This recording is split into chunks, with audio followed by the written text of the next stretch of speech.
Okay.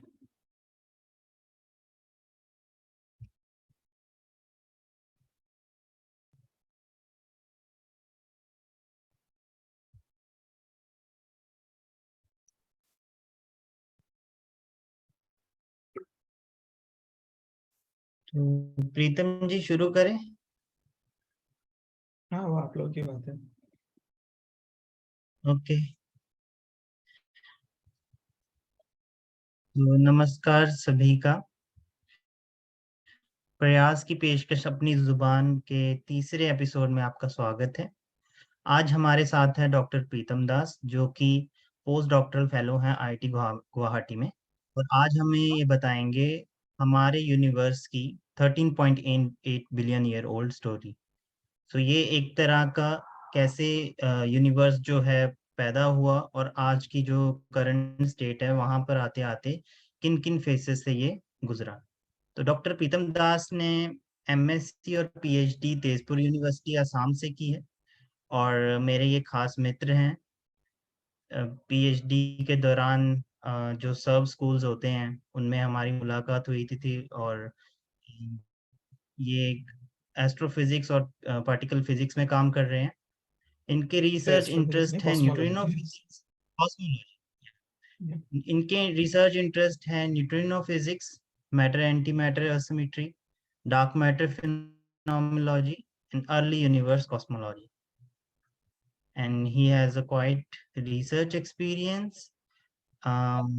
और इन्होंने काफी पब्लिकेशंस बहुत ही अच्छे रिप्यूटेड जर्नल में की है, न्यूक्लियर फिजिक्स भी and communication in theoretical physics. So now I will just invite कि प्रीतम जी आप अपनी हमारे श्रोताओं को बताएं इस स्टोरी के बारे में। सो ओवर टू यू प्रीतम जी। धन्यवाद राजेश। नमस्कार सभी को। मैं प्रीतम दास आईआईटी गुवाहाटी से हूँ।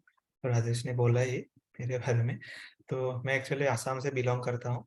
तो राजेश ने मुझे रिक्वेस्ट किया कि हिंदी में ये टॉक देना है, बट वो पहले ही मैं बोल देता हूँ, थोड़ा हिंदी कभी कुछ मिस्टेक हो सकता है कि हिंदी मेरा फर्स्ट लैंग्वेज नहीं है।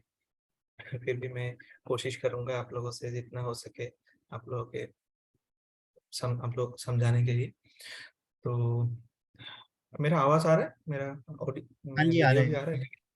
ठीक जी है। बिल्कुल। तो आज का जो टॉपिक है, तो टॉपिक होगा our universe a 13.8 billion years old story. So we know that we evolve from our universe evolve from a big bang explosion. And then I will try to sorry, मैं यहाँ पे बहुत basic चीजें बोलने की कोशिश करूंगा, क्योंकि ये जो टॉक है ये मुझे बोला गया कि मतलब कॉमन ऑडियंस के लिए बनाया जाए। तो हम शुरू करते हैं अभी। तो कैसे हमारा ये यूनिवर्स बिग बैंग एक्सप्लोजन के बाद अभी ये स्थिति में है, तो उसके बारे में हम बातें करते हैं। तो चलिए, तो हम पहले देखते हैं कि हम क्या है। हम मतलब मैटर जो है, जो दिखता है, हम वो सब क्या है। सो से कॉमन मैन, हम किसी को कंसीडर करते हैं कोई कॉमन आदमी है। तो ये कॉमन मैन, तो इनका जो मतलब ये किससे बना है, ब्लड, लिवर, किडनी, वो सभी का होता है। देन तो अगर हम फंडामेंटल लेवल तक जाए तो ये हम देखेंगे ये कार्बन, नाइट्रोजन, ऑक्सीजन उसी से बना है। तो वो सब है हमारा एटम्स। तो एटम के अंदर क्या है ये सब तो एटम के अंदर होते हैं न्यूक्लियस, और न्यूक्लियस में होते हैं प्रोटॉन और न्यूट्रॉन, और एटम के बाहर होते हैं इलेक्ट्रॉन्स। सो जो न्यूक्लियस के अंदर प्रोटॉन और न्यूट्रॉन्स होते हैं, तो प्रोटॉन और न्यूट्रॉन्स वो लोग बनते हैं क्वार्क्स से, जो हमारा फंडामेंटल पार्टिकल्स होते हैं। ये यू यू डी है और यू डी डी, जो ये इसको बोलते हैं हम up quark, you for up, D for down. और जो स्प्रिंग की तरह दिख रहा है आप लोगों को, ये है ग्लूवन, जो न्यूक्लियस के अंदर जो प्रोटॉन और न्यूट्रॉन्स रहते हैं उसको स्ट्रांगली बांध के रखते हैं, और ये स्ट्रॉन्ग फोर्स होते हैं। हम इसके बारे में भी बात करेंगे। तो हमारा फंडामेंटल पार्टिकल में आया जो इलेक्ट्रॉन होते हैं न्यूक्लियस के बाहर, तो वो हो गया हमारा एक फंडामेंटल पार्टिकल। और बाकी आ रहा है हमारा क्वार्क, एंड ग्लूऑन। तो ये सब मिलके हमारा फंडामेंटल पार्टिकल्स, हमारे यूनिवर्स का फंडामेंटल जो पार्टिकल्स है तो वो बनते हैं। तो किसी भी ऑब्जेक्ट को लेके हम देखेंगे उसका फंडामेंटली उसका क्वार्क जो होते हैं, जो ग्लूऑन से बंधे हुए होते हैं और होते हैं बाहर इलेक्ट्रॉन, उसी से हमारा सभी एटॉम्स, उसके बाद मॉलिक्यूल्स बनते हैं। ओके, आप लोगों को किसी को अगर कुछ डाउट हो जाए तो आप लोग बीच में मुझे पूछ सकते हैं। तो उसको लेके हमारा आता है the standard model of particle physics. Standard model में क्या होता है, हम लोग का 3 जनरेशन होते हैं पार्टिकल्स का, और उनमें से डिवाइड करेंगे, टोटल 3 कैटेगरी होते हैं, एक क्वार्क्स, एक लेप्टन्स और एक होते हैं गेज बोसॉन्स। तो क्वार्क्स होते हैं up type and down type. Second generation में आते हैं चार्म और स्ट्रेंथ। थर्ड जनरेशन में आता है टॉप क्वार्क एंड ब्यूटी और बॉटम क्वार्क। और लेप्टॉन के सेक्टर में हम देख सकते हैं इलेक्ट्रॉन, म्यूऑन, टाउ, 3 लेप्टॉन होते हैं और उनका कॉरेस्पॉन्डिंग न्यूट्रिनोस होते हैं। और जो गेज बोसॉन्स होते हैं ये सब हमारा फोर्स कैरियर और मेडिएटर होते हैं, जो हमारा फोर्सेस को, जितना जो फंडामेंटल फोर्सेस है उसको कनेक्ट करते हैं। और ये होता है हिग्स बोसॉन। हिग्स बोसॉन जो ये फंडामेंटल पार्टिकल्स को मास देते हैं। मैं इन सब का जो प्रक्रिया है, कैसे वो सब मास मिलते हैं, कैसे होते हैं, ये सब मैं यहाँ पे डिस्कस नहीं करूंगा, क्योंकि ये बहुत नहीं तो लोग सोचेंगे क्या, थोड़ा टेक्निकल हो जाएगा। तो बहुत सिंपली रखने के लिए कोशिश किया हूँ मैं। तो यहाँ पे हम देख रहे हैं, हम जानते हैं डार्क मैटर है, वो भी हम बातें करेंगे। डार्क मैटर है, कैसे पता चला हमें, कैसे, क्योंकि हम कोई एजम्पशन बेस करके तो हम बोल नहीं सकते कि ये है वो नहीं है। तो ये तीनों आदमी हैं जो Glashow, Abdul Salam and Steven Weinberg, these are the faces behind the development. तो पार्ट स्टैंडर्ड मॉडल का डेवलपमेंट के पीछे इन लोगों का हाथ है। तो हम अभी देखते हैं जो यूनिट्स एंड मेजरमेंट जो होते हैं, हम किसी भी फिजिक्स स्टार्ट करते हैं तो यूनिट्स के बारे में जिक्र करते हैं। तो यूनिट्स इन पार्टिकल फिजिक्स और कॉस्मोलॉजी में हम लोग mainly natural unit system use करते हैं। तो नेचुरल यूनिट सिस्टम में होता है जो एच क्रॉस जो होता है, सी जो velocity of light, Planck constant velocity of light, और जो बोल्ट्जमैन कांस्टेंट है उसको 1 पकड़ के हम बाकी एनालिसिस करते हैं, हम मेजरमेंट्स करते हैं। क्यों करते हैं? क्योंकि इसमें हमारा कंफ्यूजन नहीं होंगे बाकी सबका। क्योंकि देखिए E इजिकल टू mc², तो हम सभी को तो वहां पे C अगर 1 होगा, E इजिकल टू m होगा, मतलब एनर्जी का जो यूनिट होगा मास का भी सेम यूनिट होगा। तो नेचुरल यूनिट सिस्टम में क्या होता है, हम लोग सभी चीजें एनर्जी के यूनिट से मेजर करते हैं। तो ईवी यूनिट तो आप सभी को पता है। एक्सक्यूज मी, हाँ हाँ, हेलो, आई थिंक वो मिस्टेक से हो गया, आप करिए आप ओके करिए। ओके। तो हम नेचुरल यूनिट सिस्टम में क्या होता है, जो मास, एनर्जी, टेम्परेचर, टाइम, लेंथ, सभी को हम एक ही यूनिट में लिखते हैं, जो होता है इलेक्ट्रॉन वोल्ट यूनिट। ठीक है। और कॉस्मोलॉजी में भी कुछ अलग अलग टाइप का यूनिट्स होते हैं, जैसे कि एस्ट्रोनॉमिकल यूनिट्स। आप लोगों को शायद पता भी हो सकता है कि हमारा अर्थ से सन से जो डिस्टेंस है उसको हम एस्ट्रोनॉमिकल यूनिट से मेजर करते हैं। जो लाइट ईयर होते, एक ईयर में हमारा 10⁻7 सेकेंड होते हैं, और एक लाइट ईयर होता है, लाइट का वेलोसिटी में ट्रेवल करती है, उसको एक साल में वो कितना डिस्टेंस ट्रेवल करता है वो होता है लाइट ईयर। जो पार्सेक होता है, 1 पार्सेक, वो मतलब 3.3 लाइट ईयर्स होते हैं। तो ये सब यूनिट्स होते हैं आपका पार्टिकल फिजिक्स एंड कॉस्मोलॉजी में। तो हम अभी थोड़ा स्केल के बारे में बात कर लेते हैं। तो स्केल के मेजरमेंट थोड़ा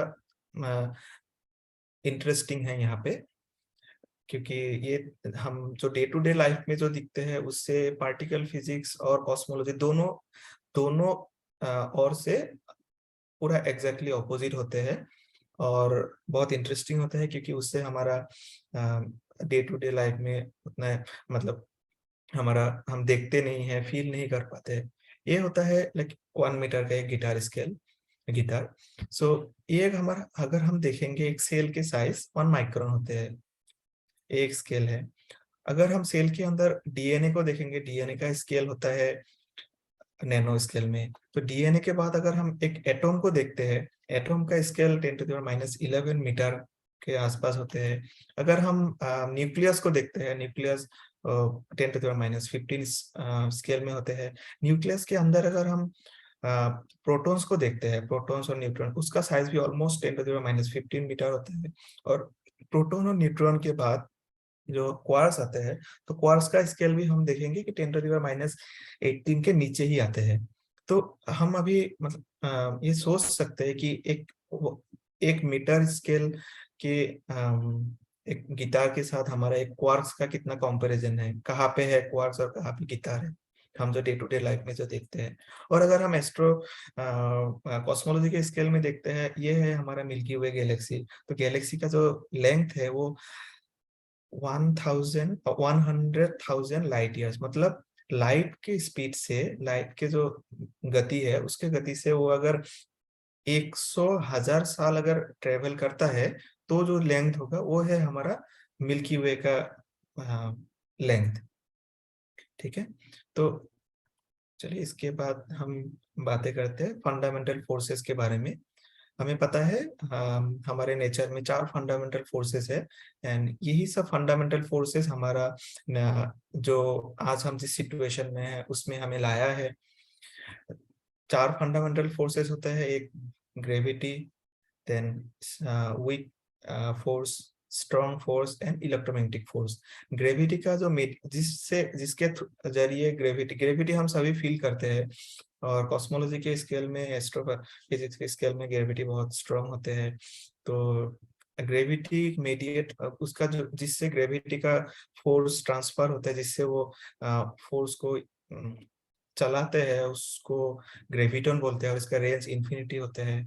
जो वीक स्केल होता है, इसमें जो गेज बोसॉन्स मैंने स्टैंडर्ड मॉडल में बोले थे, जो W and Z gauge bosons, वो सब होते हैं वीक फोर्सेस का मेडिएटर।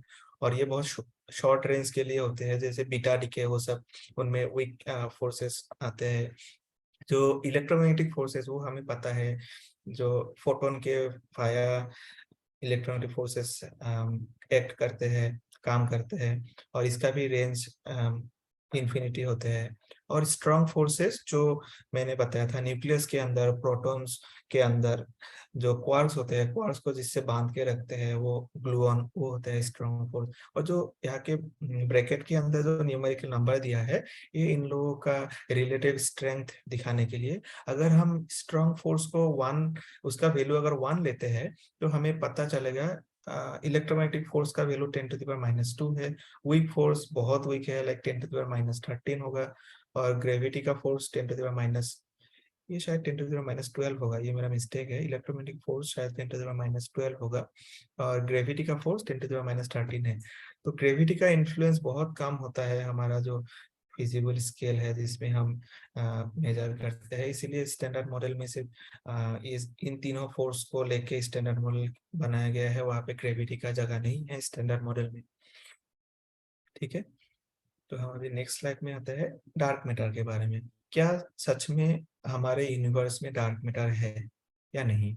तो हमें ये जो रोटेशन कर्व दिख रहा है, ये न्यूटन्स लॉ से आता है, जो वेलोसिटी और मास और रेडियस mv/r = 4g/m/r²। तो वहां से हमारे ये वेलोसिटी का रिलेशन आता है, जहाँ ये सभी को पता है कि velocity is directly proportional to square root of mass and inversely proportional to radius. तो हमारा सोलर सिस्टम का अगर हम रोटेशन का, किसका रोटेशन का मतलब किसका रोटेशनल वेलोसिटी कितना ज्यादा है, किस प्लेनेट का कितना ज्यादा है, वो अगर हम देखेंगे तो हम दिखेंगे मरकरी में वो सूरज के बहुत नजदीक है, इसीलिए उसका वेलोसिटी बहुत ज्यादा है। तब आते आते नेपच्यून प्लूटो में उसका उन लोगों का वेलोसिटी बहुत कम होता जाता है। तो सेम चीज अगर हम एक गैलेक्सी में देखें, तो गैलेक्सी में सेम पैटर्न, मतलब सेम टाइप का हमें कार्व देखना चाहिए था, कि ऐसे वो एक मिल्की वे गैलेक्सी, ये सबक मिल्की वे गैलेक्सी है। तो एक गैलेक्सी में उसका जितना भी मतलब गैलेक्सी के अंदर जितना भी स्टार्स है, तारे तारे हैं, उनका भी स्पीड, वेलोसिटी ऐसे ही एक्सपोनेंशियली फॉल घटना चाहिए था। बट क्या होता है, यहाँ का जो एक्सपेक्टेड पैटर्न है, मतलब जैसा होना चाहिए, जैसे मेजरमेंट करके जो निकालते हैं, वो पहले ऐसे बढ़ते हैं, फिर जाके वो कम होना चाहिए, क्योंकि यहाँ पे मैटर आपका चीजें ज्यादा है गैलेक्सी के सेंटर के आसपास, यहाँ पे ज्यादा स्टार्स है, हेवी स्टार्स है, तो इसीलिए जो velocity is also directly proportional to M, तो मास के साथ प्रोपोर्शनल है। तो ये मास की वजह से वेलोसिटी बढ़ते हैं, उसके बाद रेडियल डिस्टेंस जो आर होता है वो डोमिनेट करता है, तो ऐसे कम होना चाहिए, क्योंकि बाहर यहाँ पे स्टार कम है, यहाँ पे स्टार ज्यादा है, तो उसका वेलोसिटी ज्यादा है, यहाँ पे कम। परंतु हम जब देखते हैं तो हमारा जो एक्सपेक्टेड जैसा होना चाहिए वैसा फॉलो नहीं करता है। हमारा पैटर्न कैसा होता है, पहले ये बढ़ते हैं इसका कारण है वही, यहाँ पे पदार्थ ज्यादा है, ज्यादा तारे हैं, यहाँ पे उन लोगों का मास ज्यादा है, इसीलिए ये बढ़ते हैं। फिर जाके वो एक सेचुरेट हो, मतलब एक समांतरल स्पीड वेलोसिटी से स्टार्स मूव करते हैं, चलते हैं। यहाँ पे बाहर भी आप जितना दूर भी देखो गैलेक्सी के दूर, ये तो फॉलो करना चाहिए था कि यहाँ पे रेडियस अगर बढ़ रहा है, यहाँ तक बढ़ रहा है, तो वो वेलोसिटी कम होना चाहिए, बट वेलोसिटी कम नहीं हो रहा है। तो इसका मतलब यहाँ पे भी ये जो खाली जगह है, यहाँ पे भी कुछ है जिसके वजह से उसका ये जो मास वाला टर्म है वो उसको चला रहा है, वो डोमिनेट कर रहा है। तो इसके वजह से हम बोल सकते हैं वहां पे कुछ मास है और उसको कुछ मैटर है। तो डार्क मैटर क्यों बोलते हैं, क्योंकि वो डार्क है। डार्क किस लिए बोलते हैं, क्योंकि वो दिखता नहीं है हमें। और हमें कब दिखेगा, किसी भी ऑब्जेक्ट, किसी भी चीज हमें कब दिखता है, जब उसका इलेक्ट्रोमैग्नेटिक इंटरेक्शन होता है, मतलब वो किसी लाइट को एब्जॉर्ब करता है और इमिट करता है, तभी वो हमें दिखता है, वो विजिबल मैटर है। बट डार्क मैटर क्या होता है, जो दिखता नहीं है, जो डार्क है, वो सब एब्जॉर्ब करता है बट किसी को कुछ देता नहीं है। ठीक है, तो इसीलिए वो डार्क मैटर, और वो मैटर है, वो रेडिएशन भी नहीं है, वो पानी भी नहीं, मतलब वो रेडिएशन भी नहीं है, कुछ भी नहीं है, वो मैटर है। वो एनर्जी भी नहीं है, वो मैटर है, तो इसीलिए उसको डार्क मैटर बोलते हैं। और भी कुछ एग्जांपल्स है, हमारे उदाहरण है, जैसे कि ये जो इमेज आप लोगों ने देखा होगा बुलेट क्लस्टर का। तो यहाँ पे क्या होता है, दो सुपरनोवा सुपरनोवा जो होते हैं, मैं उसके बारे में बात करूंगा। तो सुपरनोवा दो अ, अ, जब घूमते हैं, घूम के आके जब जब कोलाइड कर, जब वो ऐसे स्ट्राइक करते हैं, एक दोनों से कोलाइड करते हैं, तब वहां से बहुत सारा मैटर्स निकलते हैं, एनर्जी निकलते हैं। तो सुपरनोवा के अगर हम कोर के यहाँ पे अगर सुपरनोवा ब्लास्ट होगा, तो इसके आसपास हम देखेंगे ये जो ऑलमोस्ट रेड कलर के जो लाइंस, आई मीन जो जगह है, तो वो वाला बेरियोनिक मैटर है, और मतलब जो मैटर है। और उसके बाहर में साइड में जो ये नीला रंग का आप लोगों को दिखता है, तो ये वाला एक्चुअली जो विजिबल मैटर नहीं है, बट वो उसका इफेक्ट दिखा रहा है। तो ये प्रूव करते हैं कि डार्क मैटर यहाँ पे भी है। और और कुछ चीजें हैं, लाइक ग्रेविटेशनल लेंसिंग होता है, वो आइंस्टाइन के जनरल थ्योरी ऑफ रिलेटिविटी से आता है कि जब किसी हमारा यूनिवर्स जो है, स्पेस जो है, वो एक बिस्तर के शीट के तरह होते हैं, जहाँ पे किसी एक हेवी ऑब्जेक्ट को, किसी एक जिसका मास ज्यादा होगा, हेवी ऑब्जेक्ट को अगर उसके बीच में रखेंगे, तो वो उस शीट को कार्व कर देंगे अपनी तरफ से। तो ऐसा ही कार्व होता है, और इस कार्व से लाइट जब जब दूर से लाइट जब आते हैं, तो वो उस शीट से ही आएंगे। तो उस शीट, मतलब वो बिस्तर का जो चादर होगा, उसके ऊपर से किसी बॉल को अगर हम घुमाएंगे, तो बॉल तो उछल के नहीं जाएगा, वो बिस्तर के शीट से ही जाएगा, वो ऐसे टेढ़ा होके जाएगा। तो सेम यहाँ पे भी होता है, लाइट जब आते हैं वो इस शीट को फॉलो करते हैं, और लाइट ऐसे टर्न होके आते हैं, थोड़ा टेढ़ा होके आते हैं, तो इसको बोलते हैं ग्रेविटेशनल लेंसिंग। तो हम जब हमारे टेलीस्कोप से दूर के गैलेक्सीज को जब देखते हैं, तो हमें कुछ ऐसा टाइप का कुछ थोड़ा डिस्टॉर्टेड मतलब पिक्चर्स आते हैं, जो प्रूफ करते हैं कि वहां पे कुछ हैवी ऑब्जेक्ट है जो हमें दिख नहीं रहा है, बट वो उसका पीछे से आने वाले लाइट को वो कार्व कर रहा है, उसको उसके बगल से ऐसे कार्व होके आ रहा है। तो तो इससे भी प्रूव होता है कि हाँ, हमारे यूनिवर्स में डार्क मैटर है। तो डार्क मैटर है, तो वो तो हमें पता चलना चाहिए था क्या है, बट वो हमें पता नहीं चल रहा है अभी तक। कोई भी एक्सपेरिमेंट ये निकाल नहीं पाया कि व्हाट इज डार्क मैटर, वो क्या है, वो कैसे इंटरेक्ट करते हैं। क्योंकि डार्क मैटर के लिए ये proton, photon, neutrino, muon, quarks, neutron, ये जो विजिबल मैटर जो हम देख सकते हैं, उसमें नहीं आता है। तो ये वाला बॉक्स को, व्हाइट वाला बॉक्स को आप छोड़ दीजिए। तो इसके बाहर हम क्या करते हैं, दूसरा पार्टिकल बोलते हैं कि ये डार्क मैटर हो सकता है। तो मेरा अभी का काम कुछ ऐसा ही है कि हम लोग प्रपोज करते हैं कि ये पार्टिकल डार्क मैटर हो सकते हैं, तो उसका इंटरेक्शन देखते हैं, देख के हम बोल सकते हैं कि बाद में ये डार्क मैटर का कुछ प्रॉपर्टी सेटिस्फाई करते हैं, जो होता है डेंसिटी होता है। जो रेलिक मतलब वो बचा हुआ जो उसका एबंडेंस, जिसका जो डेंसिटी है, तो वो एक पैरामीटर होता है जो जिससे हम बोल सकते हैं डार्क मैटर होगा तो उतना रेलिक डेंसिटी सेटिस्फाई करेगा। तो हमारा अभी पूरा यूनिवर्स है, हम जो दिखते हैं, मेरा लैपटॉप से लेके, मेरा पेन से लेके, पूरा यूनिवर्स, स्टार्स, गैलेक्सी जितना भी देख सकते हैं विजिबल मैटर, वो सिर्फ 5% है। और डार्क मैटर हमें पता चला, तो उसके बाद पता चला कि 25% डार्क मैटर है, तो टोटल हो गया 30%। तो व्हाट अबाउट द रिमेनिंग 70%? वो 70% क्या है? मतलब यूनिवर्स में जो है कुछ तो होना पड़ेगा। हमारा 30% dark matter and visible matter मिलके 30% हो गया, तो बाकी 70% क्या है? ये वाला क्वेश्चन अराउंड 1980s के समय में एस्ट्रो कॉस्मोलॉजिस्ट को बहुत खा जा रहे थे अंदर से अंदर। तो उन लोगों ने ये प्रपोज किया कि वहां पे कुछ एक एनर्जी है जो हमें दिखता नहीं है, जो हमें महसूस नहीं होता है, तो उसको उन लोगों ने नाम दिया डार्क एनर्जी। तो वो जो डार्क एनर्जी है वो हमारा बाकी 70% स्पेस, जो यूनिवर्स का 70% स्पेस है, वो डार्क एनर्जी ऑक्यूपाई, मतलब वो पकड़ के रखते हैं। डार्क एनर्जी बेसिकली इसको हम ऐसे बोल सकते हैं, जब डार्क एनर्जी असल में एक निगेटिव पोटेंशियल है जो वैक्यूम से क्रिएट होते हैं। उसके बारे में मैं उतना ज्यादा यहाँ पे बोलूंगा नहीं, लोग कंफ्यूज हो जाएंगे। एक निगेटिव एनर्जी, निगेटिव पोटेंशियल है जो हमारे यूनिवर्स को एक्सेलरेट कराते हैं, जिसके वजह से, डार्क एनर्जी की वजह से हमारा जो एक्सपांडिंग, जो बढ़ता हुआ यूनिवर्स है, ब्रह्मांड है, वो जब एक्सेलरेट, त्वरित गति से जो मूव करते हैं, तो वो होता है डार्क एनर्जी की वजह से। वो भी हम थोड़ा थोड़ा बात करेंगे। तो इसके बाद हमारा असली टॉपिक में आता है द बिग बैंग एक्सप्लोशन। तो बिग बैंग का धमाका ये कैसे हुआ था? तो ठीक आप लोगों को शायद स्क्रीन पे दिख रहे एक एनिमेशन, जैसे अचानक से एक बहुत बड़ा विस्फोट हुआ, उसके बाद ये जो तारे, गैलेक्सी, ये सब दिख रहा है। कुछ एक खाली जगह था, अचानक से बहुत सफेद हो गया, खाली जगह है, देन वो सब क्लियर बनने लगा। तो ये इसका जो टाइमलाइन है, किस टाइम पे क्या क्या हुआ था, उसके बारे में मैं थोड़ा बात करूंगा अभी। तो जब बिग बैंग एक्सप्लोशन जब हुआ, जस्ट एक्सप्लोशन के ठीक बाद 10⁻30 36 सेकेंड से लेके 10⁻34 सेकेंड, ये इनिशियल टाइम में हमारा जो बिग बैंग का जो एक्सप्लोशन हुआ, एक्सप्लोशन होके वो एक बहुत बड़ा एरिया ले लिया, बस इतने सा टाइम में 10⁻36 से लेके 10⁻34 सेकेंड के बीच एक ये अपना जो पॉइंट लाइक, जो एक इतना सा पॉइंट का जो एनर्जी सोर्स था, वो जाके 10⁻26 टाइम्स बड़ा हो गया। मतलब 10 के पीछे 26 शून्य लगाएंगे तो इतना बड़ा हो गया।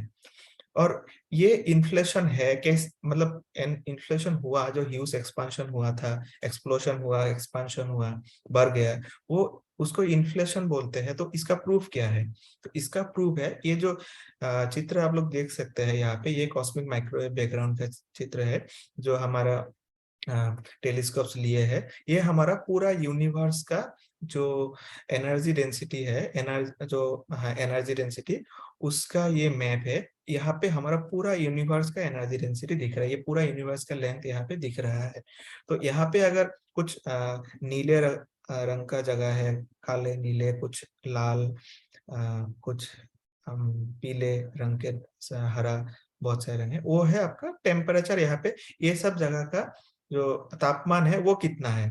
तो यहाँ पे तापमान अगर हम देखेंगे, इस कोने का या इस कोने का, इन मतलब मैक्सिमम वो तापमान का जो चेंज है, जो परिवर्तन है, वो माइक्रो कूलम में है, बस micro kelvin, sorry, micro kelvin में है, मतलब बहुत छोटा है। और अगर हमारा हमारा यूनिवर्स अभी इतना बड़ा है, जिसका जैसे कि मैंने बताया था, हमारा मिल्की वे का लेंथ है 100,000 लाइट ईयर्स, तो हमारा यूनिवर्स तो और भी कितना बड़ा है।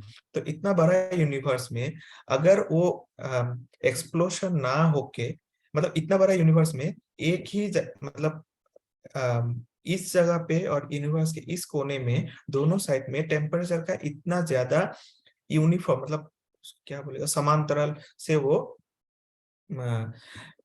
डिस्ट्रीब्यूट नहीं होते। मतलब यहाँ पे कम, यहाँ पे ज्यादा, ऐसा हो सकता है। बट यहाँ में जितना हमारे यूनिवर्स में जितना भी जगह है अभी, तो सबका टेम्परेचर हम देखेंगे तो सब एनर्जी डेंसिटी हर जगह सेम है। तो इसका मतलब स्टार्टिंग में बहुत कुछ बड़ा एक्सप्लोशन हुआ था जहाँ पे हमारा यूनिवर्स यूनिफॉर्मली डिस्ट्रीब्यूट हो गया था। तो ये प्रूफ करता है कि इन्फ्लेशन हुआ था। ठीक है, तो इन्फ्लेशन के बाद क्या हुआ? तो इन्फ्लेशन के बाद हमारा इलेक्ट्रॉनिक फेज ट्रांजिशन हुआ। तो वो 10⁻11 सेकेंड से शुरू हुआ था। बस उसी 10⁻11 सेकेंड तक ही वो खत्म हो गया। इसके बारे में मैं उतना बात नहीं करूंगा। ये फेज ट्रांजिशन है जो इलेक्ट्रोमैग्नेटिज्म और वीक फोर्सेस जो एक साथ जब थे, जो स्टैंडर्ड मॉडल का जो हैवी पार्टिकल्स है वो सब अराउंड 100 जीवी में वो सब एक बात से निकल गया। हाँ, उसके बारे में मैं बोलना चाहता हूँ कि स्टार्टिंग में आप लोग सोचिए सब एक कमरे के अंदर है।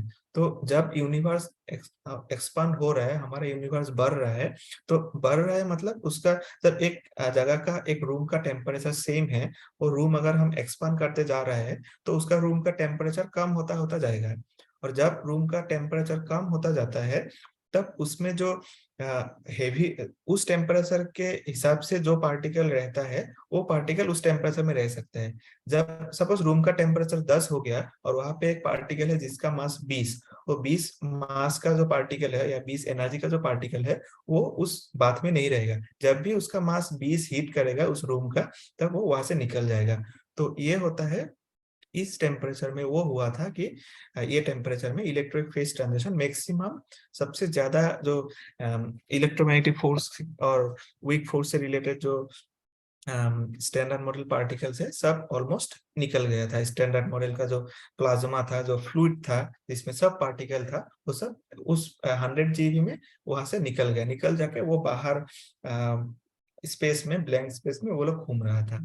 ठीक है, तो उसके बाद हेड्रॉन फॉर्मेशन, सॉरी मैं ये हेड्रॉन के बारे में बोलना भूल गया। हेड्रॉन्स होते हैं आप लोगों का जो क्वार्क्स होते हैं, क्वार्क्स और ग्लूऑन्स सब मिलके हेड्रॉन्स फॉर्म करते हैं। तो हेड्रॉन्स थोड़ा हैवी, वो फंडामेंटल पार्टिकल नहीं है बट वो क्वार्क्स मिलके वो हेड्रॉन फॉर्म, हेड्रॉन मेसॉन्स, ये सब आपका फंडामेंटल पार्टिकल्स मिलके बनते हैं। तो हेड्रॉन का फॉर्मेशन भी अराउंड उसके बाद, जब वो जो स्टैंडर्ड मॉडल का क्वार्क्स एंड हैवी पार्टिकल जब स्टैंडर्ड मॉडल के बाद से जब विचलन हो गया, वो जब बाहर आ गया, तो आने के बाद वो लोग, क्योंकि बाहर उन लोगों का बोलने के लिए, कुछ इंटरेक्शन करने के लिए कोई है नहीं, तो वो लोग डीके हो रहा था, वो लोग, हाँ डीके हो रहा था, डीके होके वो लोग मिक्स हो रहा था, तो दूसरा पार्टिकल, आई मीन वो हेड्रॉन्स फॉर्म कर रहे थे। फिर उसके बाद हुआ न्यूट्रिनो डिकपलिंग।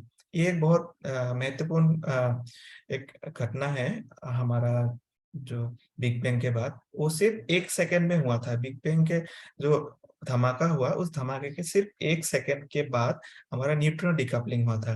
न्यूट्रिनो डिकपलिंग मतलब न्यूट्रिनोस जो थे स्टैंडर्ड मॉडल में, वो वहां से स्टैंडर्ड जो बात था जिस रूम के अंदर थे, क्योंकि वो एक्सपांड हो रहा था, टेम्परेचर कम हो रहा था, न्यूट्रिनो का मास भी, मास तो ऑलमोस्ट है नहीं, तो न्यूट्रिनो उस टाइम पे वो वहां से निकल गया। और मेरा जो अभी का जो काम है वो मेनली न्यूट्रिनो डिकपलिंग इस रीजन में है, लाइक बिग बैंग के जस्ट 1 सेकेंड के अंदर या 1 मिनट के अंदर किया हुआ।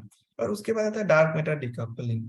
तो डार्क मैटर कब उस बात में था कि नहीं था, बिग बैंग एक्सप्लोजन के टाइम डार्क मैटर था, कैसे था, वो हमारे पास इंफॉर्मेशन नहीं है अभी। तो इसीलिए हम क्या करते हैं, हम एज्यूम करते हैं डार्क मैटर यहाँ पे है, वहां पे है, वैसा मास था उस टाइम पे था। तो ऐसे एज्यूम करके हम डिफरेंट डिफरेंट मॉडल्स में हम उसको प्रूव करने की रिसर्च, वही रिसर्च हमारा है कि वही चलते हैं कि हम प्रूव करने की कोशिश कर रहे हैं कि डार्क मैटर हो सकता है। क्योंकि उसके बारे में हमें, हमारे पास अभी कुछ डिटेक्शन का, कुछ उसको पकड़ने का कोई जरिया निकला नहीं। तो उसके बाद जब 1 सेकेंड पूरा हो गया, तो लास्ट में क्या हुआ था, जो इलेक्ट्रॉन और पॉजिट्रॉन था, इलेक्ट्रॉन पॉजिट्रॉन जाके वो मिलके फोटोन प्रोड्यूस कर दिया। तो बहुत से हमारे यूनिवर्स में जो आप लोगों ने देखा था एक्सप्लोजन के बाद अचानक से पूरा सफेद, पूरा लाइट ही लाइट हो गया था सफेद, तो एक्चुअली फोटोन्स था। जो फोटोन की वजह से, क्योंकि वो जो इलेक्ट्रॉन पॉजिट्रॉन मिलके जो फोटोन हो रहा था, वो फोटोन हमारे यूनिवर्स को पूरा घेर चुका था। हमारे यूनिवर्स, तभी उसको बोलते हैं रेडिएशन डोमिनेंट यूनिवर्स। मतलब रेडिएशन ही, फोटोन का मास, जिसका मास नहीं है उसको रेडिएशन में हम बोल सकते हैं। तो पूरा रेडिएशन ही रेडिएशन था।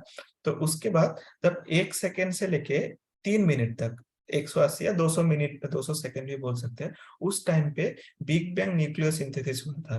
तो इसका मतलब है सिर्फ ये most stable nucleus helium and lithium सिर्फ इन दोनों का फॉर्म हुआ था, ये दो सिर्फ बने थे। जैसे प्रोटॉन जाके डीके होके, सॉरी न्यूट्रॉन डीके होके प्रोटॉन, वो इलेक्ट्रॉन से इलेक्ट्रॉन और न्यूट्रॉन निकलता है, फिर ये ड्यूटोरियम एंड ट्रिशियम, ये सब बीच में ये सब स्टेज आया, हाइड्रोजन फॉर्म करता है, हाइड्रोजन ड्यूटोरियम ट्रिशियम, फिर उसके बाद जाके स्टेबल होता है ये हीलियम और लिथियम में। यहाँ पे भी आप देख सकते हैं हीलियम क्लियर होता है। तो हमारे यूनिवर्स में 1 सेकेंड के बाद और 1 सेकेंड और 3 मिनट के अंदर सिर्फ हमारे पास हीलियम और लिथियम न्यूक्लियस थे, एटम नहीं थे। एटम नहीं थे इसके वजह से क्योंकि उस टाइम पे मैं बोला था कि फोटोन बहुत ज्यादा है, तो रेडिएशन डोमिनेट यूनिवर्स था, रेडिएशन ही उसको डोमिनेट कर रहा था, उसका पावर ज्यादा था। तो जो एक एटम फॉर्म होने के लिए हमारे न्यूक्लियस के बाहर इलेक्ट्रॉन होना जरूरी है।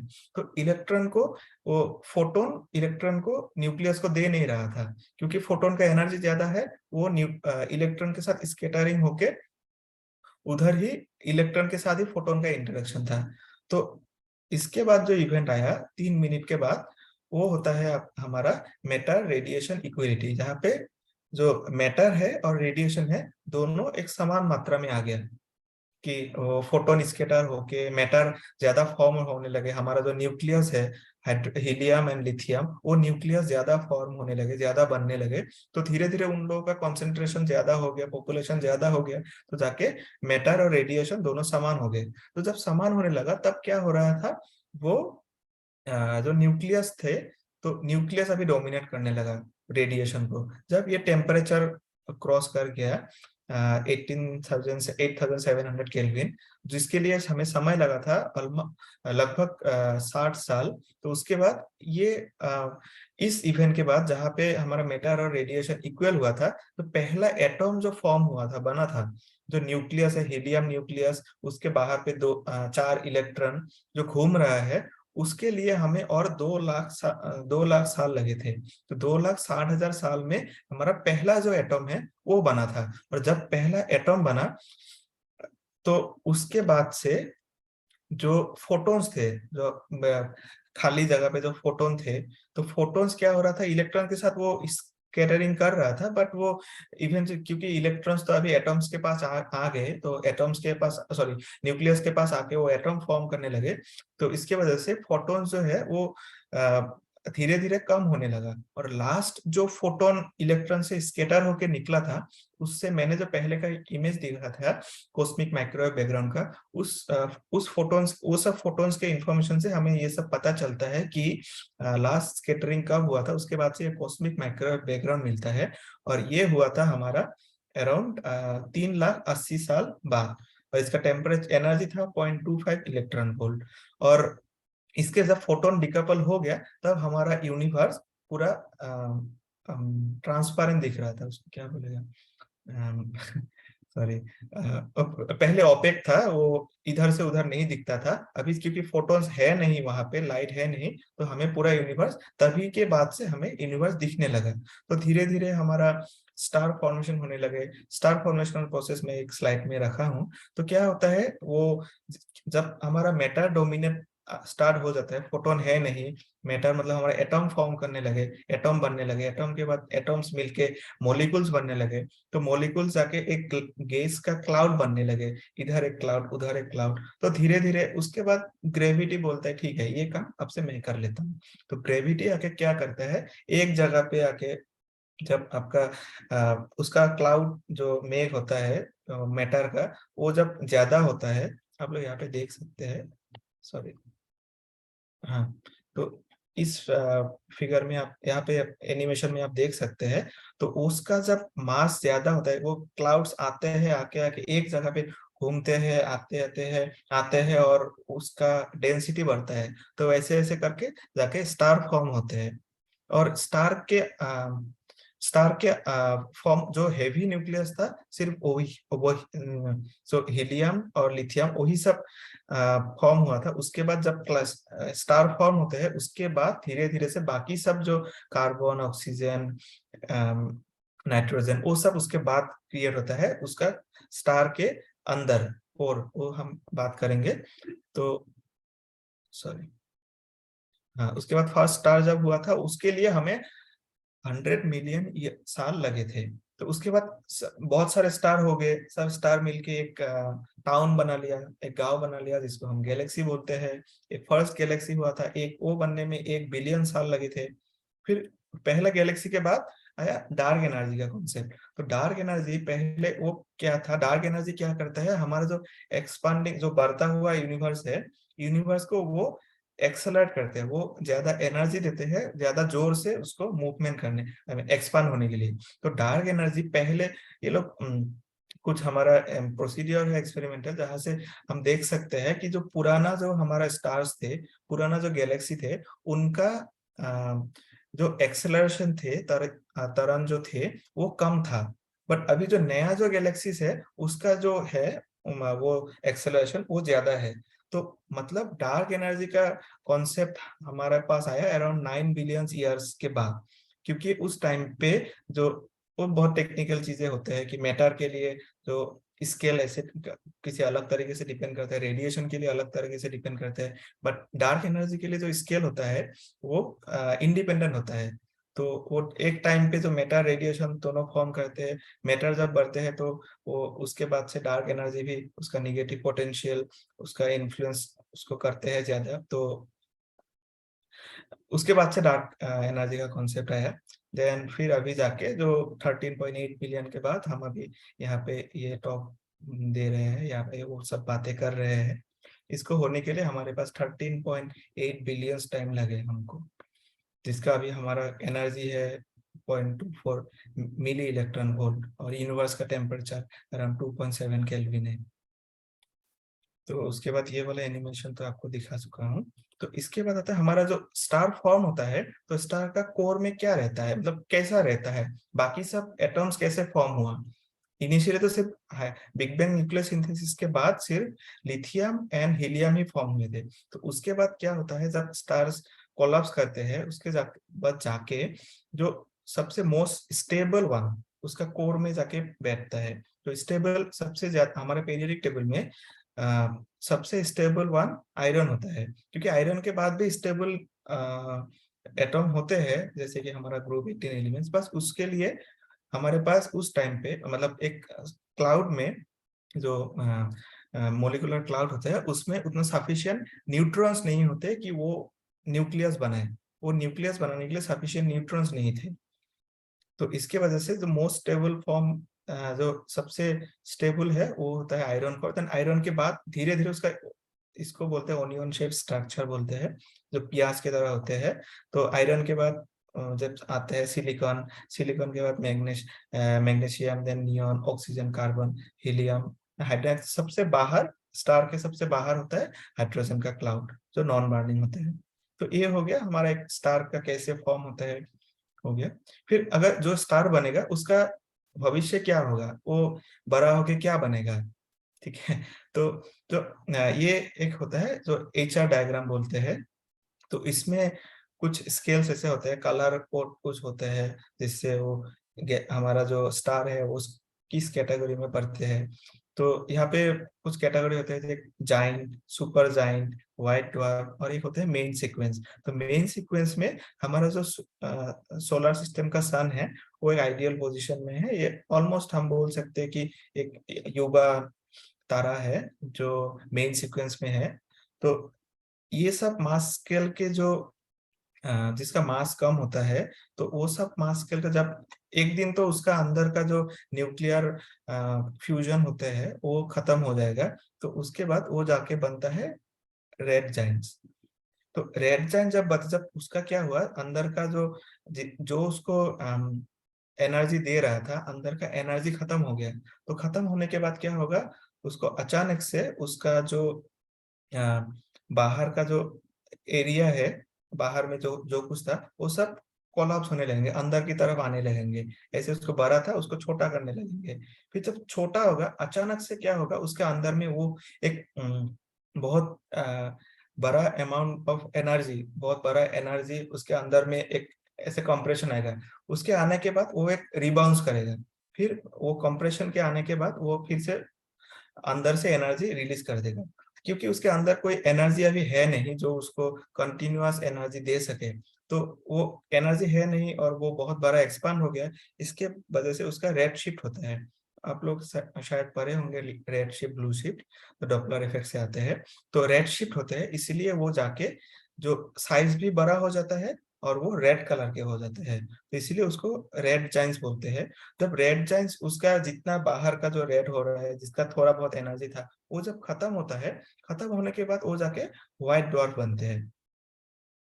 व्हाइट ड्वार्फ मतलब जो सफेद रंग का, ड्वार्फ मतलब वो छोटा जो होता है, बावना जो बोलते हैं। तो वो उसका सेंटर में कुछ एनर्जी है नहीं, वो धीरे धीरे उसका डीम होते जाता है, उसका एनर्जी रहता नहीं है और धीरे धीरे वो मर जाता है स्टार। और ये जो ब्लू कलर के होते हैं, ब्लू जाइंट्स जो होते हैं, वो होते हैं हमारा सूरज से जो बड़ा, जो जो सब हमारा तारे हैं, वो सब जब ऐसा मरते हैं, उसका जब न्यूक्लियर फ्यूल खत्म हो जाता है, तो वो लोग जाके ऐसे सुपर जायंट्स बनते हैं। और प्रीतम सुपरनोवा जी, भी माफ कीजिएगा रोकने के लिए, 5 ओके, मिनट में 30 सेकंड कर दीजिए। ठीक है, ओके, ठीक है, ओके। तो उससे हमारा सुपरनोवा एक्सप्लोशंस होते हैं। तो किसी ने क्वेश्चन भी पूछा था कि हमारा जो टेक्निक होते हैं यूनिवर्स का एज डिटरमिन करने के लिए, वो एक तरीका होता है कि व्हाइट ड्वार्फ से हम कैलकुलेट कर सकते हैं कि व्हाइट ड्वार्फ, क्योंकि वो मर रहा है, एक स्टार पहले था जो यंग पैदा हुआ, यंग हुआ, बुढ़ा हुआ, फिर मर गया, मरने के बाद फिर वो व्हाइट ड्वार्फ बन गया। तो बनने के बाद उसका जो लास्ट जो लाइट आएगा हमारे पास आएगा, तो वो लाइट का एज कितना है, क्योंकि उससे हम एक अंदाजा लगा सकते हैं कि हमारे यूनिवर्स का एज कितना होगा। तो उससे भी पता चलता है कि हमारा, उसका एज तो हमारा यूनिवर्स के एज से तो बड़ा नहीं हो सकता है। और हमें वो सब पता है कि मैटर कब फॉर्म हुआ था, कब हमारा रेडिएशन डोमिनेट हुआ था, कब मैटर डोमिनेट किया, कब फर्स्ट न्यूक्लियस फॉर्म हुआ। तो उससे हमें पता चलता है कि हमारा यूनिवर्स अभी हम 13.8 बिलियन ईयर्स की बात है, अभी उससे पता चलता है। तो ठीक है, उसके बाद आज हम यहाँ पे है जो एलएचसी में जो इमेज है, तो एलएचसी में लार्ज हाड्रोजन कोलाइडर का इमेज, जहाँ से हमें फंडामेंटल पार्टिकल्स के पता चलते हैं। जो लास्ट लास्ट डिस्कवरी हुआ था हिग्स बोसॉन, जो हम सभी 2012 में। ये है कि मार्स से एक रोबोट ने सेल्फी लिया है, मार्स रोवर। तो ये है हमारा आईएनओ प्रोजेक्ट, हमारा इंडिया का है, जो केरला में बन रहा है, जिससे हमारा जो सूरज से जो न्यूट्रिनोस आएंगे उसको हम डिटेक्ट कर सकते हैं। फिर ये जो है इमेज जो दिख रहा है अर्थ के ऊपर, ये है हमारा जो EHT, इवन होराइजन टेलीस्कोप। तो यहाँ पे इवन होराइजन टेलीस्कोप, आप लोग सभी इस ये इमेज को पहचानते होंगे, ये एक ब्लैक होल की इमेज है। तो ब्लैक होल की इमेज कैसे मिला था, क्योंकि ब्लैक होल बहुत दूर है, बहुत जाइंट ऑब्जेक्ट, बहुत बड़ा ऑब्जेक्ट है, तो उसके लिए हमें टेलीस्कोप भी बहुत बड़ा चाहिए।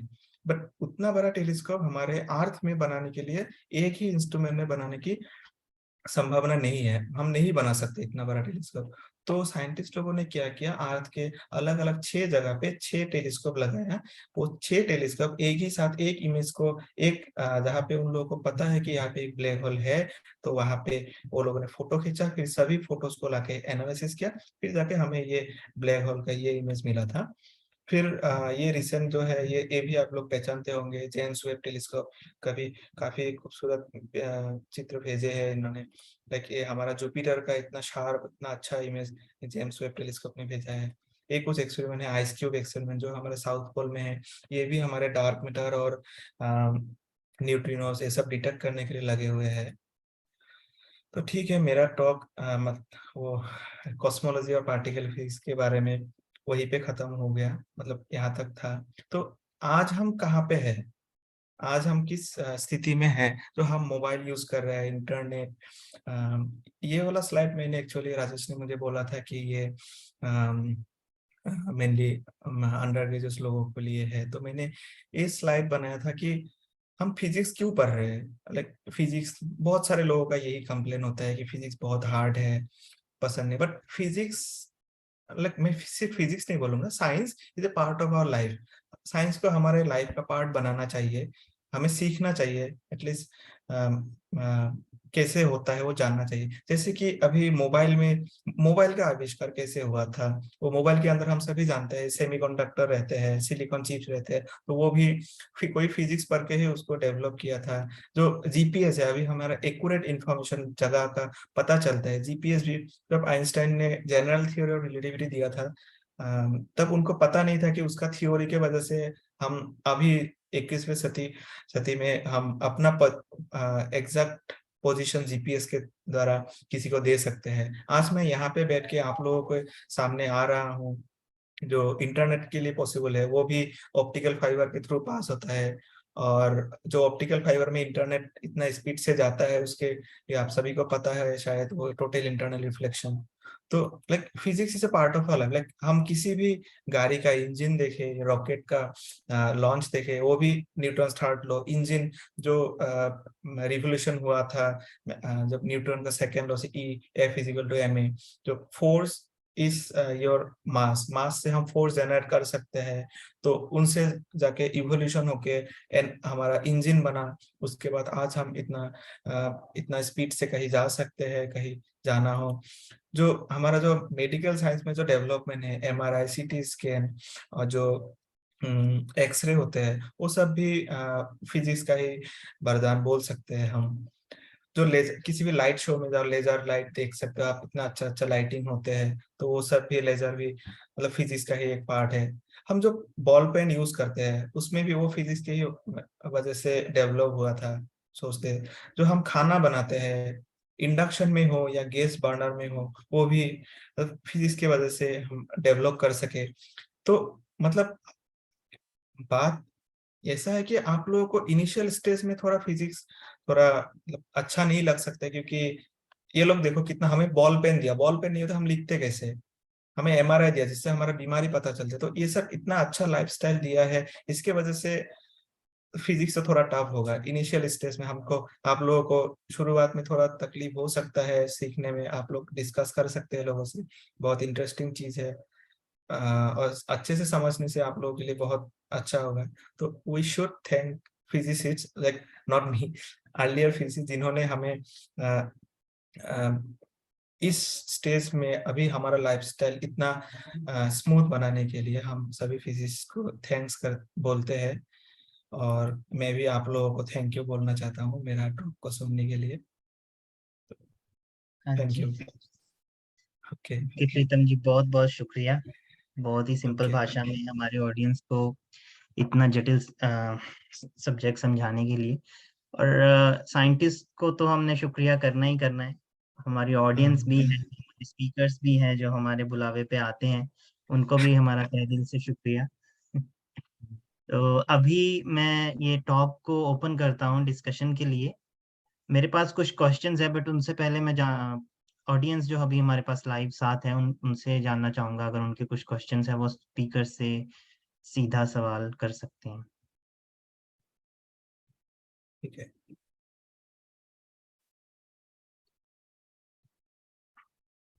आप चैट बॉक्स में लिख सकते हैं, आप अपने आप को अनम्यूट कर सकते हैं। हाँ जी, हमारे पास एक क्वेश्चन है आशीष टेंटी या टंती से, सॉरी फॉर मिसप्रोनाउंसिएशन।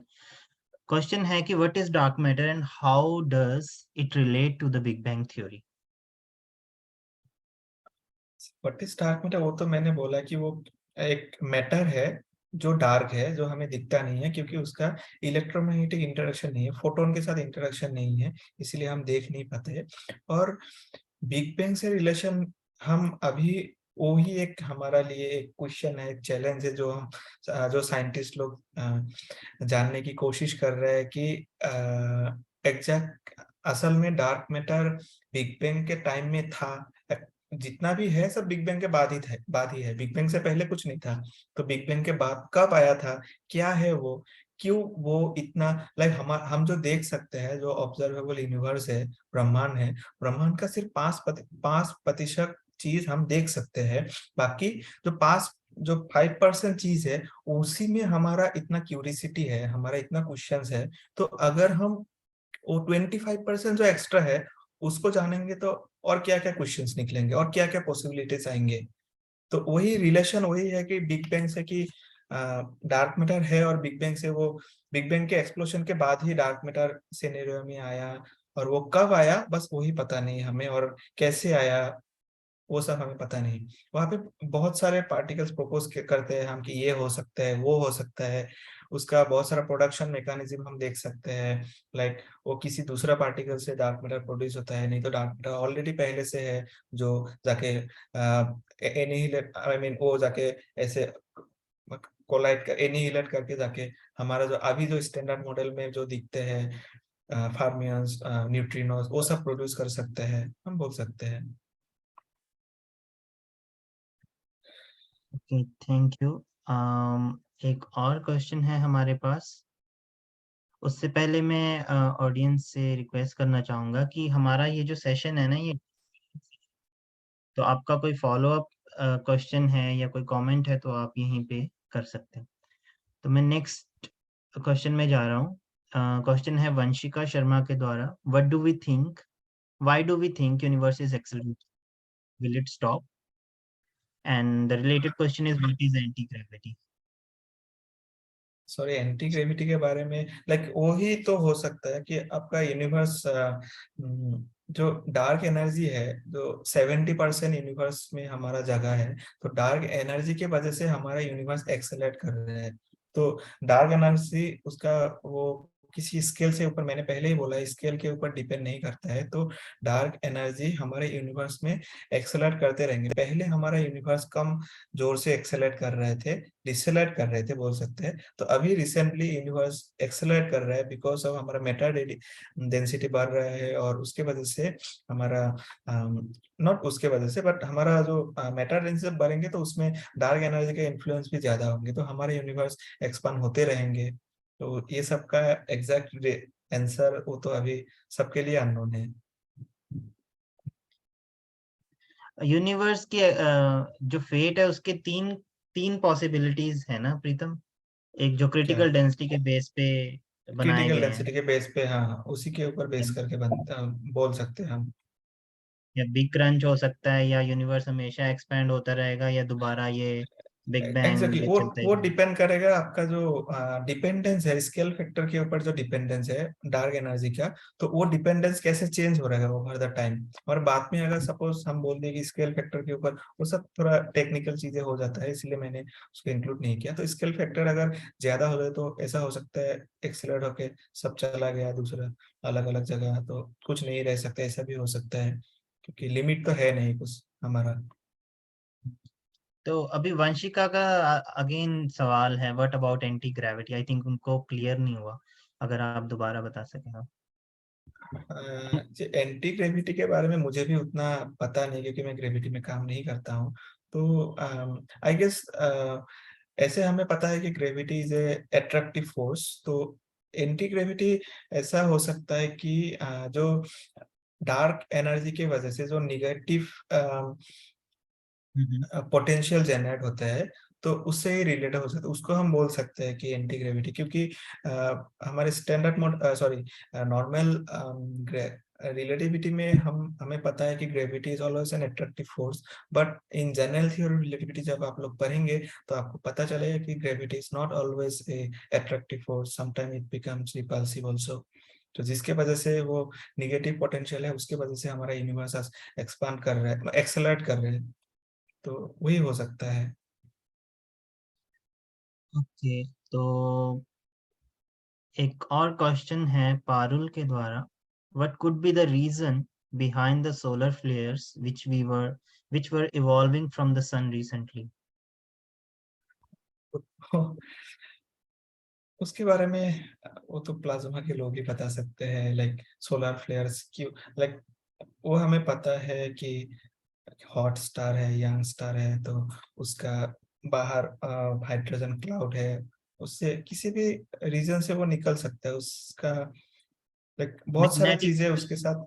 मैग्नेटिक, एग्जैक्टली वही बोलना चाह रहा था मैं, कि बहुत सारी चीजें वहाँ के साथ जुड़ा हुआ है। जैसे कि उस उतना स्ट्रॉन्ग फोर्स है, उतना स्ट्रॉन्ग इंटरेक्शन है सूरज का, तो इसके वजह से उसका मैग्नेटिक फील्ड भी बहुत स्ट्रॉन्ग होगा।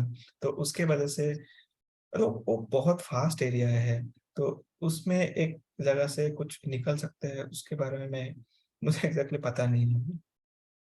अभी सोलर फ्लेयर का रिसेंटली न्यूज आई थी, एक एब्रप्ट सोलर फ्लेयर देखी गई थी अर्थ हाँ से। एग्जैक्टली। और उसका अभी रीजन पता नहीं लगा। अमूमन जो सोलर फ्लेयर होती है वो मैग्नेटिक इंटरेक्शंस के कारण होती हैं स्टार्स के, और बट कुछ अन्य उससे फैक्टर्स भी हो सकते हैं। उससे हम हाँ लोगों जी। का मतलब उससे पार्टिकल फिजिक्स का क्या प्रॉफिट है वो बता सकता हूँ। लाइक सोलर फ्लेयर अगर आके अर्थ के एटमॉस्फेयर पे आके हिट करेगा तो उससे आ, आपका न्यूट्रिनो जो सूरज से न्यूट्रिनो आते हैं, तो जो न्यूट्रिनो आते हैं वो इंटरेक्शन उसको हम एग्जैक्ट अगर सोलर फ्लेयर ज्यादा मतलब किसी एंगल से कुछ अमाउंट से आया तो उसको हम उससे जो न्यूट्रिनो होंगे तो उसको हम डिटेक्ट करने के चांसेस थोड़ा मतलब बढ़ जाते हैं। हमारे पास कुछ पॉसिबिलिटीज आती है कि हम उससे न्यूट्रिनोस भी डिटेक्ट कर सकते हैं अगर उसके साथ न्यूट्रिनोस, क्योंकि न्यूट्रिनोस तो एनी टाइम आ रहा है हमारे सोलर फ्लेयर में कुछ इफेक्ट आ सकता है, तो ऐसा हम बता सकते हैं। जी जी। तो एक और क्वेश्चन है वंशिका जी के द्वारा कि आपने कहा कि आयरन सबसे ज्यादा स्टेबल है, बट हमने पढ़ा है कि नोबल गैसेस सबसे ज्यादा स्टेबल होती हैं, तो इसमें हाँ कंफ्यूजन। मैं तो वो पहले उसी टाइम बोल दिया था कि नोवेल गैस आर्गन जेनन वो सब भी फॉर्म हो सकता था कोर में, जो स्टार के कोर में, बट नहीं हो रहा है क्योंकि वहां पे सफिशिएंट न्यूट्रॉन नहीं है। क्योंकि एक न्यूक्लियस फॉर्म होने के लिए प्रोटॉन और न्यूट्रॉन दोनों चाहिए। हमारे पास प्रोटॉन तो है पर न्यूट्रॉन नहीं है, तो न्यूट्रॉन नहीं होगा तो वो कैसे वो नेक्स्ट हेवी एलिमेंट तक जाएगा।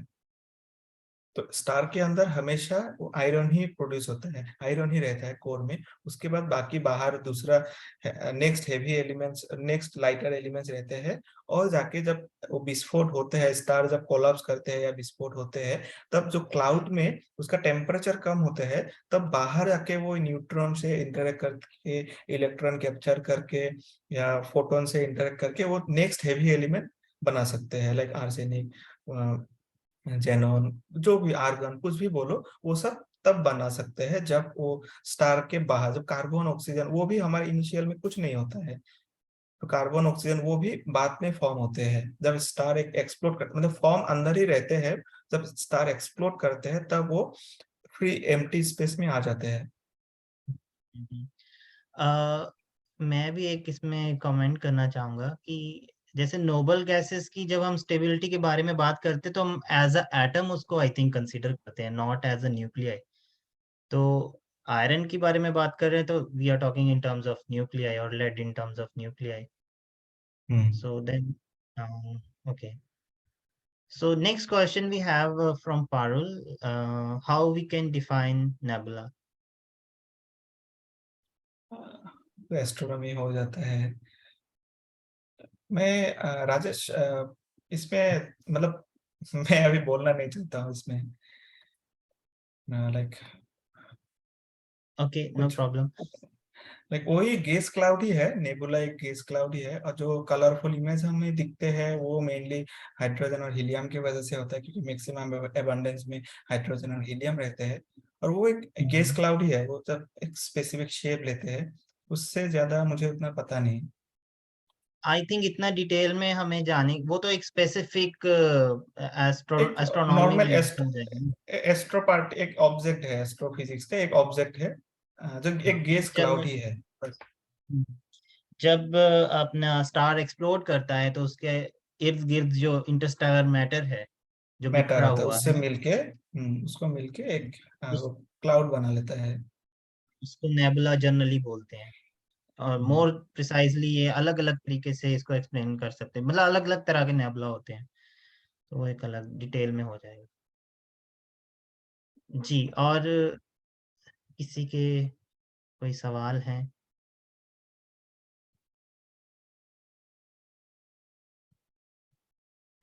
मेरे ठीक पास है। एक सवाल है। आप लोग मेरा ईमेल आईडी भी राजेश के पास होगा, तो राजेश शेयर कर दीजिए, किसी का अगर कुछ डाउट होगा तो मैं ईमेल के थ्रू कम्युनिकेट कर सकता हूँ।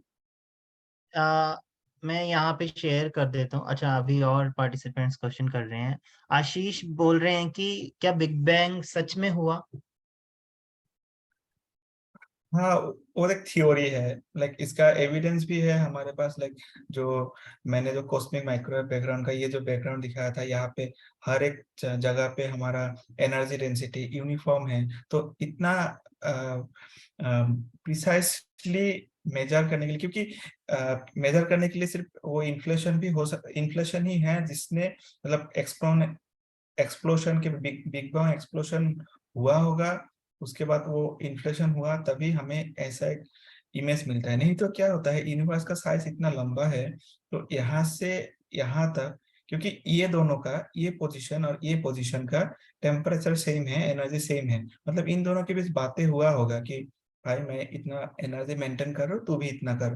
तो इतना इन बातें करने के लिए, उसके इंफॉर्मेशन शेयर होने के लिए उसका कुछ तो ट्रेवल करना पड़ेगा। सबसे स्पीड का जो चीज पता है वो है लाइट का स्पीड, फोटोन का स्पीड। तो फोटोन का स्पीड से भी अगर इस पोजीशन से इस पोजीशन तक आता है, फिर भी ये हमारा जो टाइम लगेगा, जो लाइट ईयर्स में जो टाइम लगेगा, वो हमारे यूनिवर्स के एज के टाइम से बहुत बड़ा होगा। तो वो पॉसिबल ही नहीं है।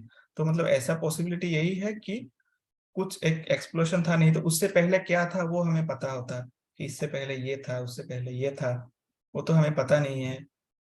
तो यही सब रीजन हो सकता है कि स्ट्रॉन्ग एक जस्टिफिकेशन देता है कि बिग बैंग हुआ था। हम्म।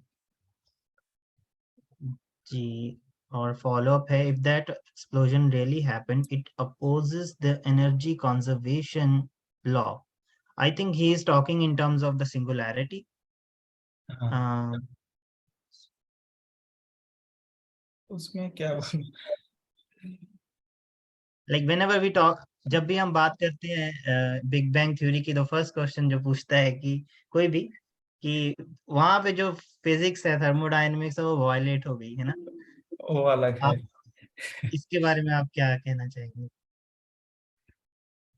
लाइक टेम्परेचर देखो ना, वहां पे टेम्परेचर क्या है, मतलब उस टेम्परेचर में आपको मतलब अम, कुछ भी फोर्स, जो फोर्स लो होने के लिए कुछ फोर्सेस रहेंगे, तो वो सब फोर्स वहां पे एप्लीकेबल नहीं है ना।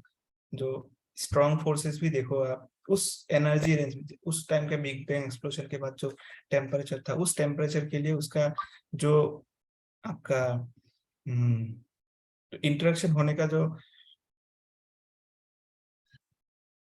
टेम्परेचर जिस एनर्जी में होना चाहिए, वो एनर्जी तो बहुत ज्यादा है, तो उसमें कुछ इंटरेक्शन हो नहीं सकता है। इसीलिए पहले यूनिवर्स एक्सपांड हुआ, उसके बाद धीरे धीरे जब ठंडा होने लगा, तो वहां से पार्टिकल बाहर निकलते आए। तो निकलते निकलते वो लोग, उसके बाद जाके वो लोग वो फिजिक्स के लॉस अप्लाई करने लगे, कि इसको ग्रेविटी है, इसका वो है, इसका ये है। और बट मेरे फिजिक्स ख्याल, का लॉस, आई मीन फिजिक्स का लॉस तो एप्लीकेबल होंगे वहां पे, क्योंकि बिग बैंग जो धमाका हुआ था उसमें जो बोल सकते कि वहां पे ट्रिमेंडस अमाउंट ऑफ एनर्जी था, जो सडनली, क्योंकि इतना बड़ा विस्फोट होने के लिए उसके पास बहुत ज्यादा एनर्जी रहेंगी, रहना चाहिए। हम्म। तो एनर्जी वो इसीलिए इतना बड़ा स्पेस में आ गया, उसका स्केल मैंने यहाँ बताया था ना, 10⁻26 टाइम बड़ा हो गया था, जिसका साइज 1 मीटर है, वो 10⁻26 मीटर तक बड़ा हो गया।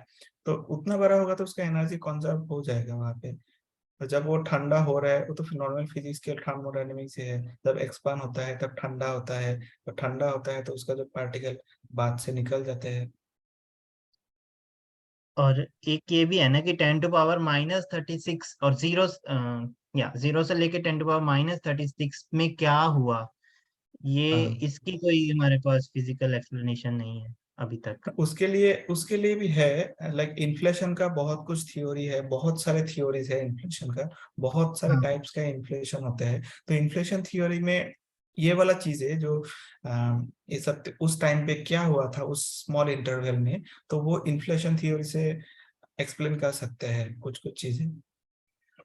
मतलब वो थ्योरी, तो मैं, उसका कोई इतना हमारे पास एविडेंस नहीं है मेरे ख्याल, जैसे बिग एविडेंस तो बैंग की नहीं बात है, कर रहे क्योंकि हैं। जो पहला एविडेंस है हमारा ये सीएमबी का लाइट, ये पिक्चर, ये सबसे पुराना इमेज है जो हमारे यूनिवर्स के मिल सकता है। जब लास्ट फोटोन जब स्कैटर हुआ था उसके बाद ही हमें पता है कि यूनिवर्स दिखा, उसके बाद कि कुछ था, इंटरेक्शन ऐसा था वैसा था, इसका एनर्जी ये है वो है सबका है। ठीक है, तो ठीक है, हो गया। तो एक और क्वेश्चन है कुछ हमारे और पास। है? ओके। हाँ जी, वंशिका जी का क्वेश्चन है कि बिग बैंग में हम न्यूटन फिजिक्स यूज कर रहे हैं, ये आप पूछ रहे हैं या आप क्या वंशिका जी कहना चाह रहे हैं? कौन सी फिजिक्स हम यूज कर रहे हैं बिग बैंग थ्योरी को बताने के लिए पूछ रहे हैं? तो कौन सा थ्योरी, मतलब मैं समझा नहीं, क्वेश्चन एग्जैक्टली न्यूटोनियन, क्लियर नहीं हुआ। क्या हम न्यूटोनियन फिजिक्स यूज कर रहे हैं इन सब चीजों को समझने के लिए? वहाँ पे मास बहुत ज्यादा था तो ग्रेविटी का डोमिनेंस ज्यादा होगा, तो उसमें इनिशियल आई मीन मुझे लगता है हो सकता है न्यूटन, मैं इसमें इसके बारे में श्योर नहीं हूँ एग्जैक्टली कि मैं तुम्हें बता सकता हूँ बाद में इसको। ओके, तो आप ईमेल कर सकते हैं प्रीतम जी को। हाँ, मुझे ईमेल कर सकते हैं, मैं आपको हाँ जी, हाँ अच्छे जी। से और समझा सकता हूँ। बिग बैंग को समझने के लिए हमारे पास कोई सिंगल एक फिजिक्स नहीं है, जैसे फिजिक्स में भी 4 फिजिक्स बताई हैं प्रीतम जी ने। 4 चार तरह की फिजिक्स हमारे पास, मतलब? Not physics but interaction forces. Forces. Forces तो हर एक फोर्सेस अपने अपने तरीके से काम कर रहे हैं, कि वही हाँ चार जी, हाँ जी। फंडामेंटल फोर्सेस जिसके वजह से हमारा इंटरेक्शन हुआ, उसके बाद ग्रेविटी ने कोलैप्स किया, उसके बाद अंदर स्ट्रॉन्ग फोर्स चला, न्यूक्लियर फ्यूजन चला, फिर हाँ उसके बाद जाके एटॉम फॉर्म हुआ, न्यूक्लियस फॉर्म हुआ, न्यूक्लियस एटॉम, देन मॉलिक्यूल। तो उसी से तो चल रहा है, सब एक साथ है। जस्ट ये सब सब का स्टोरी हमें पता, मतलब पूरा क्लियर पिक्चर हमारे पास नहीं है कि एग्जैक्टली उस टाइम पे क्या हुआ था, क्योंकि उस टाइम पे इंफॉर्मेशन है नहीं हमारे पास। हम जस्ट पर थ्योरी बना सकते हैं कि थ्योरी के हिसाब से ऐसे ऐसे चलना चाहिए। जी, जी, जी, पर और जो सबसे हमारे बेस्ट जो जो, हाँ बोलो। बोलिए, आप बोलिए। बोलो बोलो। मैं कह रहा हूँ कि सबसे बेस्ट जो है हमारे पास थ्योरी वो बिग बैंग थ्योरी है, जो कि काफी हाँ, जो एक्सप्लेन करता है कि अभी हमारे यूनिवर्स का स्ट्रक्चर ऐसा क्यों है। हम्म, जैसे एक और थ्योरी स्टेडी स्टेट थ्योरी, अगर आप लोगों ने सुना होगा, जयंत नार्लिकर के बारे में, बहुत ही प्रसिद्ध इंडिया के साइंटिस्ट हैं जिन्होंने एनसीईआरटी की बुक्स में भी काफी कंट्रीब्यूट किया है। वो स्टेडी स्टेट थ्योरी को पसंद करते हैं और he doesn't like big bang theory. चलिए। ये तो बहुत अच्छा ही होगा कि अगर कोई एक बात में कुछ थ्योरी लेके आए, कुछ प्रूव कर दे कि हाँ बिग बैंग सही नहीं है, सही ये वाला थ्योरी है, फिर उसको भी, क्योंकि साइंस में कुछ चीजें, मतलब मेरा ये माउस लास्ट टाइम काम किया था अभी काम नहीं कर रहा है, दैट इज नॉट साइंस। तो साइंस मतलब ये दवाई इस टाइम पे किया था उस टाइम पे नहीं कर रहा, वो साइंस नहीं है। ये अगर इस टाइम पे किया था हर एक टाइम पे करना चाहिए। तो जो एक्सपेरिमेंट के बेस करके हम जो रिजल्ट्स जो होते हैं उसके ऊपर बेस करके, हम ऑब्जर्वेशन के ऊपर बेस करके हम कुछ थ्योरी को बोल सकते हैं कि लोगों के सामने कि ये है, ये नहीं है। तो जो डार्क बिग बैंग एक्सप्लोशन का जितना भी मैंने इस टॉक में जो डिस्कस किया, जितना भी क्या बोल सकते हैं उसको, एविडेंसेस है, तो वो तो वही डायरेक्ट करता है कि हाँ बिग बैंग हुआ था, उसके बाद एक हमारा यूनिवर्स ऐसा स्टेट में आया। क्योंकि पहले से अगर बिग बैंग नहीं था, पहले से अगर ये जो पिक्चर है ऐसा ऐसे ही अगर ब्लैंक करके ऐसे ही रहा रहता, तो उससे पहले क्या था, ब्लैंक कैसे रहा? जो मॉलिक्यूल है, जो लिथियम फॉर्म हुआ, जो हीलियम फॉर्म हुआ, वो कैसे फॉर्म हुआ? वो हमें पता है, लिथियम का बाइंडिंग एनर्जी कितना है, हीलियम का बाइंडिंग एनर्जी कितना है। तो जैसे यूनिवर्स एक्सपांड हुआ, उसको हम अगर कंसीडर करके सब कैलकुलेशन करते हैं तो हमें पता चलता है कि इससे पहले लिथियम प्रोड्यूस नहीं हो सकता है। इस इस जगह पे, लिथियम की जगह पे कार्बन एटम प्रोड्यूस, कार्बन का न्यूक्लियस फॉर्म नहीं हो सकता, क्योंकि वो साइंस है, वो हमें पता है। तो उसके ऊपर बेस करके हमें वो टाइमलाइन पता है कि इस टाइम पे ये हुआ था। जो मैंने प्रिसाइसली जो बोला था यहाँ पे, ये न्यूट्रिनो डिकपलिंग 1 सेकंड में हुआ। 1 सेकंड में क्यों हुआ? क्योंकि जो न्यूट्रिनोस जो है न्यूट्रिनोस का जो इंटरेक्शन है, जो जो एक्सपांड होता है उसको हबल रेट बोलते हैं। हबल रेट के थ्रू यूनिवर्स एक्सपांड होता है। तो वो कब पाथ में रहेगा, न्यूट्रिनो कब पाथ में रहेगा उस उस रूम के अंदर, जब तक वो न्यूट्रिनो दूसरा पार्टिकल के साथ बात कर रहा है, या उसका जो बात का टेम्परेचर है उस टेम्परेचर से उसका टेम्परेचर ज्यादा है या एनर्जी ज्यादा है। तो एक टाइम होता न्यूट्रिनो का, अगर हम इंटरेक्शन जो स्ट्रेंथ होता है, जो जो डीके हुई थी, तो इंटरेक्शन स्ट्रेंथ होता है न्यूट्रिनो का, जो जो फार्मी कांस्टेंट है, जो उसके T⁵ जी इसका T⁵ के साथ होता है, और इस साइड में आपका हबल रेट, उसका जो रेशियो अगर देखते हैं हम, तो उससे हमें पता चलेगा कि न्यूट्रिनोस डिकपल होने के लिए जो एनर्जी है, वो एनर्जी है 1 मेगा इलेक्ट्रॉन वोल्ट। तो 1 मेगा इलेक्ट्रॉन वोल्ट किस टाइम पे आया था, यूनिवर्स अगर एक्सपांड किया, बिग बैंग का एक्सपांड हुआ, तो बिग बैंग के ठीक 1 सेकेंड बाद ये वाला टाइम, ये वाला एनर्जी अचीव हुआ था। तो उस एमईवी रेंज में ही न्यूट्रिनो डिकपल होगा। वही है। जी जी जी। तो आई थिंक अभी हमारे पास और क्वेश्चंस नहीं हैं, तो बहुत बहुत शुक्रिया अगेन डॉक्टर प्रीतम जी, आपने हमारा। लोगों को अगर समझ में आया तो वही मतलब बड़ी बात है, क्योंकि मेरा हिंदी भी उतना अच्छा नहीं है, सब चीजें मैं हिंदी में बोल हिंदी नहीं सकता। बहुत अच्छी है, हमारी कोशिश ही ये है कि हम अपनी भाषा में जो कॉमन हमारे देश की है उसमें ज्यादा से ज्यादा फिजिक्स डिस्कस करें, उसमें आसान होता है बातचीत करना। तो वंस अगेन मैं आपका बहुत बहुत शुक्रिया तो करता हूँ डॉक्टर प्रीतम जी, कि आप हमारे इनविटेशन आपने एक्सेप्ट किया और ये टॉक दी। और उसी के साथ साथ मैं पार्टिसिपेंट्स का भी बहुत शुक्रगुजार हूँ कि उन्होंने आके अपना समय दिया और चर्चा की हमारे साथ। बहुत ही अच्छी चर्चा मैंने आज फील की है इस लेक्चर में हुई। तो अभी हम मिलेंगे तो नेक्स्ट लेक्चर में। इसका मतलब है जी कि मैं उन लोगों से उन लोगों तक पहुंच पाया कि वो लोग जो सुनना चाहते थे, जिस लेवल पे वो लोग समझते हैं, उस लेवल पे मैं पहुंच गया। जी जी ये बिल्कुल, अच्छी यही एक अच्छी चीज यही एक स्पीकर है। की मेन विशेषता है। और हमारा जो बेसिकली डिस्कशन का हमारा मेन मोटिव है कि ज्यादा से ज्यादा बातचीत हो, क्योंकि बातचीत से हम ज्यादा सीखते हैं, ना कि एक साइड की कॉन्वर्सेशन से। तो चलिए, बहुत बहुत शुक्रिया अगेन स्पीकर का और ठीक है। ऑडियंस का भी। हम मिलेंगे एक नई पेशकश में अ, आज से 2 हफ्ते के बाद। तब तक शुक्रिया, तब तक बाय। ओके। मैं भी आउट कर दूं? जी जी जी बिल्कुल।